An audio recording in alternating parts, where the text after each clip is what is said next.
guys go, Landon.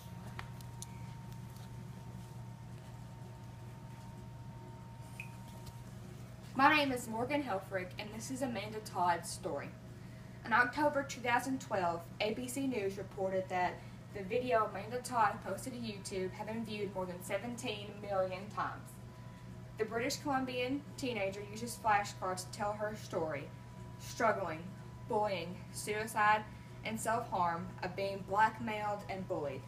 A little over a month after posting the video on September 7, 2012, Amanda hanged herself in her home on October 10, 2012. Amanda began using video chat in the 7th grade to meet new people online, and one stranger convinced her to bare her breast on camera.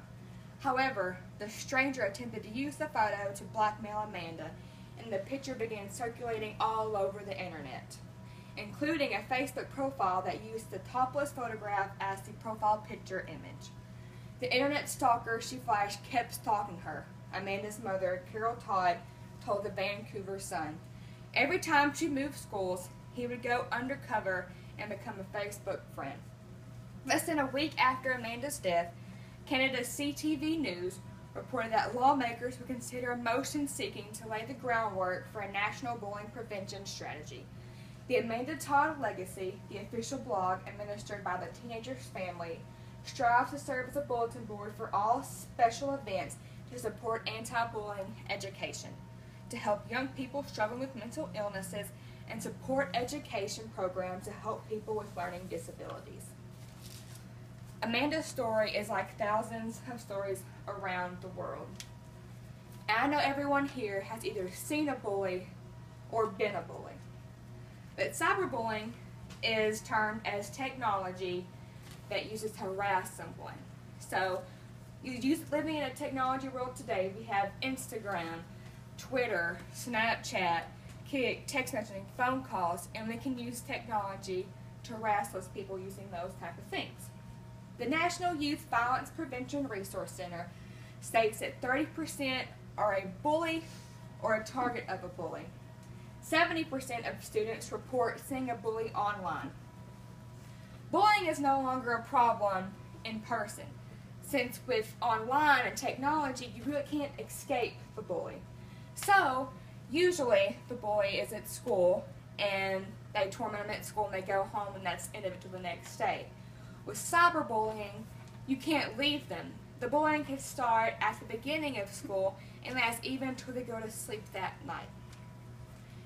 Over 80% of teens use a cell phone regularly, which is making it the most common medium for cyberbullying.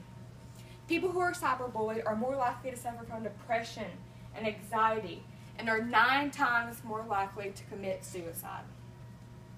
Anyone can be a cyberbully, and anyone can be a bully.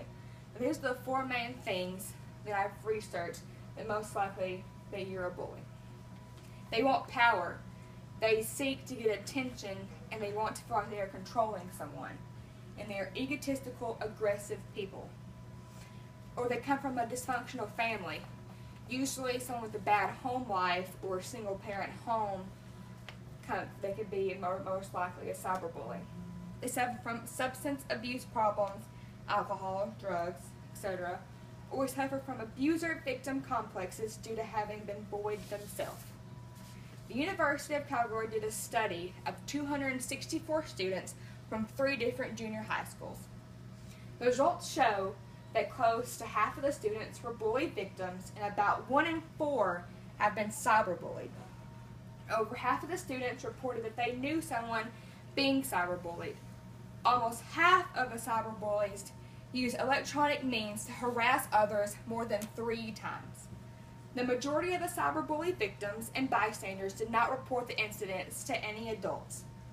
When gender was considered, significant differences were identified in terms of bullying and cyberbullying. Males were most likely to be bullies and cyberbullies than their female counterparts. In addition, female cyberbully victims were more likely to inform adults than males were. According to Suicide Awareness Voices for Education, suicide is the 3rd leading cause of death among 15 to 24-year-olds. And 1 in every 65,000 children ages 10 to 14 commit suicide every year. There are 4,400 deaths due to cyberbullying alone for teenagers. Not just bullying, just for cyberbullying. And for every successful suicide in teens, there are 100 failed suicide attempts. Let me stress that one more time. For every suicide, there are 100 failed attempts of suicide. 16% of high school students have considered suicide, and over 7% have attempted it because of cyberbullying. 90% of students admit to seeing a bully online but chose to ignore it. I know, I'm just on Facebook, and I admit I see it all the time. It never fails. I see someone making a comment on someone's looks, and I shouldn't ignore it, but we don't want to cause trouble, which is why only 1 in 10 victims will inform a parent or adult, because they're ashamed of what people say, or they're embarrassed to tell their parent that someone's picking on them. We need to realize that we need to encourage teams to report these incidents. We need to reassure the bully victims that they are not at fault for this. We can even change their cell phone numbers. Make sure that we switch a plan and get a different number. Or block the bully's number, anyone that's surrounded with the bully that could cause harm also. For both the bully and the one being bullied, be aware of what your child is doing online. As parents, we need to start, well, I'm not a parent, but as parents, we need to start teaching our children that harassing other people is not okay. So it all starts at home and in the schools.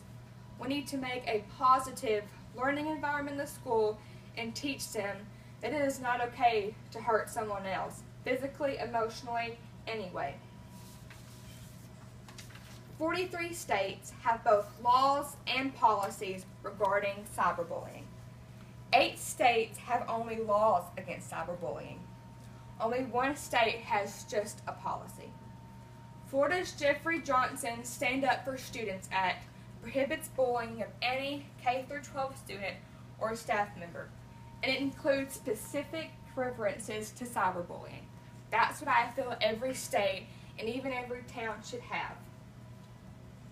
We need to teach our children silence while someone else is being hurt is not okay.